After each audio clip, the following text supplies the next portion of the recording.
नमस्कार, आप देख रहे हैं बिजनेस टुडे बाजार। मैं हूं हर्ष शर्मा। भारतीय रिजर्व बैंक ने आपके लोन पर बड़ा फैसला लिया है। इसका असर आप पर तो होगा ही, साथ ही बैंकों पर भी होगा।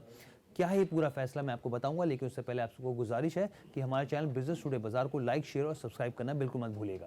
तो अभी तक आपको बेआसानी से बैंकों या फिर गैर बैंकिंग वित्तीय कंपनियों यानी एनबीएफसी से पर्सनल लोन मिल जाया करता था, लेकिन अब शायद बैंक बहुत सोच समझकर आपको ये लोन दे। इतना ही नहीं, बल्कि पर्सनल लोन भी लेना महंगा होने जा रहा है या फिर महंगा हो सकता है। इसके साथ ही दूसरा सवाल उठता है कि क्या होम लोन, एजुकेशन लोन और व्हीकल लोन भी महंगा होगा।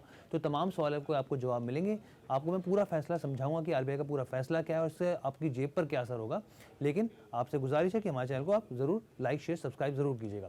देखिए, अब मामला क्या है ये समझाता हूं मैं। दरअसल आरबीआई ने बैंकों को और एनबीएफसी के लिए अनसेफ माने जाने वाले पर्सनल लोन से जुड़े नियमों को और सख्त बना दिया है। पहले बैंकों पर इसका क्या असर होगा ये समझते हैं, क्योंकि ये पूरा मामला आपके इर्द गिर्द घूमता है। आपकी जेब पर इसका बड़ा गहरा असर होने वाला है।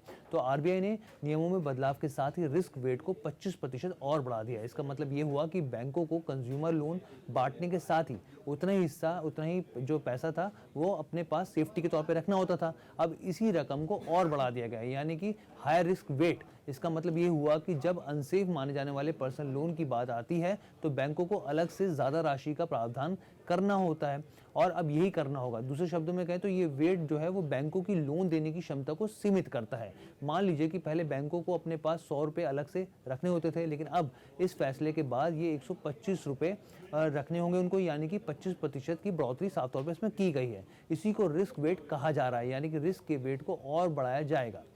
अब आरबीआई ने कहा है कि समीक्षा के आधार पर कर्ज में बड़े जोखिमों को देखते हुए रिस्क वेट को बढ़ाने का फैसला यहाँ पर किया गया है। अब इसके दूसरे एंगल को भी समझ लेते हैं कि आपके एंगल के हिसाब से कि आप पर क्या असर पड़ेगा। तो जब बैंकों के पास लोन बांटने की क्षमता सीमित हो जाएगी तो वो आपको भी बहुत सोच समझ कर लोन देंगे, सोच समझ कर लोन बांटेंगे। ऊपर से लोन महंगा भी हो जाएगा। इसका साफ तौर पर असर ये भी होगा कि आपका लोन भी महंगा हो जाएगा, यानी कि पर्सनल लोन पर आपको ज़्यादा ब्याज दर चुकानी होगी। पहले ही ऑलरेडी ये ज़्यादा ही है। अब दूसरा सवाल उठता है कि क्या होम लोन, एजुकेशन और व्हीकल लोन पर भी इसका असर होगा।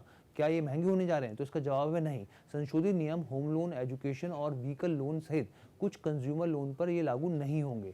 इसके अलावा नियम सोने और सोने से की ज्वेलरी के बदले दिए गए लोन या कर्ज पर भी ये नियम लागू नहीं होंगे। यानी बेसिकली व्हीकल लोन हो, होम लोन हो या फिर गोल्ड देकर आपने लोन लिया है तो उस पर ये नियम किसी भी तरीके से लागू नहीं होंगे। अब आपके मन में सवाल उठ रहा होगा कि भाई आरबीआई ने ये फैसला लिया क्यों।